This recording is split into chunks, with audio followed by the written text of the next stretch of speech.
OPEC से बाहर निकलने का सबसे बड़ा फायदा यह है कि यूएई अब प्राइस वॉर यानी कीमतों की जंग में खुलकर उतर सकता है। जब तेल की कीमतें गिरती हैं तो ओपेक के मुल्क अपनी सप्लाई कम कर देते हैं ताकि दाम फिर से बढ़े, लेकिन इससे उनकी कुल कमाई कम हो जाती है। यूएई अब इस मजबूरी से आज़ाद है। वो कम कीमत पर भी बहुत ज़्यादा क्वांटिटी में तेल बेचकर अपना कुल मुनाफा बढ़ा सकता है।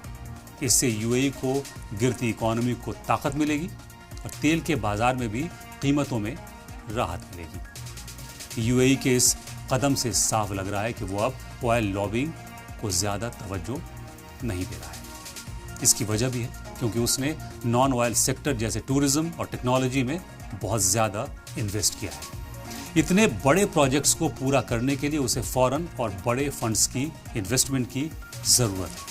ओपेक की पाबंदियों की वजह से उसे किस्तों में पैसा मिल रहा था, लेकिन अब अपनी मर्जी से तेल एक्सपोर्ट करके वो अपनी इकॉनमी में अचानक से भारी इन्वेस्टमेंट ला सकता है। ये कैश उसके गिरते हुए शेयर बाजार और रियल एस्टेट सेक्टर को बहुत सहारा देगा।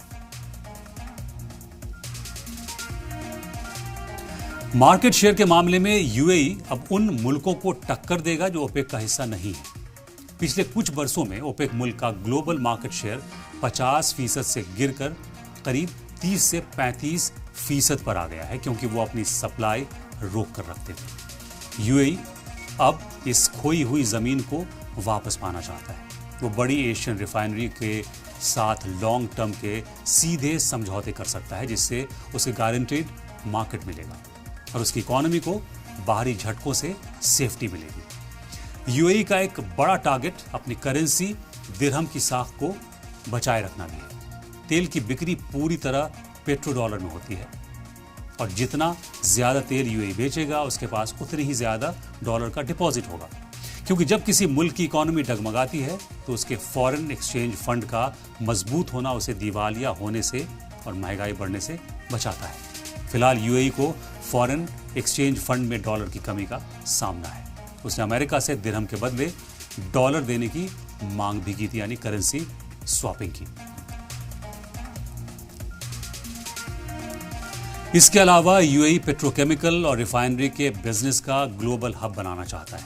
ऐसे में जब उसके पास कच्चा तेल बिना किसी पाबंदी के मुहैया होगा तो वो अपनी रिफाइनरीज को पूरी कैपेसिटी से चला पाएगा, कच्चा तेल बेच पाएगा, डीजल, पेट्रोल और एविएशन फ्यूल जैसे महंगे प्रोडक्ट्स भी बनाकर वो बेचेगा। अपनी इकॉनमी को सिर्फ कच्चे तेल के भरोसे रहने से यूएई बचा पाएगा। अपनी फ्री ट्रेड पॉलिसी को तेल के बाजार में भी लागू करेगा, यानी ओपेक छोड़कर यूएई ने दुनिया के इन्वेस्टर्स को यह मैसेज दिया है कि वो अब पूरी तरह से बिजनेस फ्रेंडली हो गया है और उसकी ऑयल पॉलिसी किसी एक ऑर्गेनाइजेशन के बजाय बाजार के डिमांड और सप्लाई पर चलेगी।